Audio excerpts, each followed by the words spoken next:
a seed at around 1 million or something, and a vast majority of that would be held in Bitcoin. So that way, in the case of a situation where we have to dissolve or something, that at least goes back to the investors. And is that what we're thinking here? And then ideally, in the other side, if it goes great, then they have a Bitcoin treasury. Yeah, I mean, it can be a little bit more complex, and it depends on the stage of the company, what they're raising, and how and they're what runway they're raising for, how fast will they need that cash, and do they have cash flow or Sats flow in the meantime? But you know, you could look at it as a convertible debenture, a convertible debt. So, basically you'd pay interest to that. That investor would give you either Bitcoin or the equivalent in Bitcoin. You invested in Bitcoin and you hold that amount.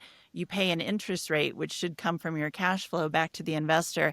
At some point in the future, they can either, and there's optionality on both the founder side and the investor side with timeframes, where they could either convert that into an equity situation, in which case the Bitcoin then becomes the company's, and then they become a more traditional investor, or they could get their return back, and they earned interest in the meantime. So,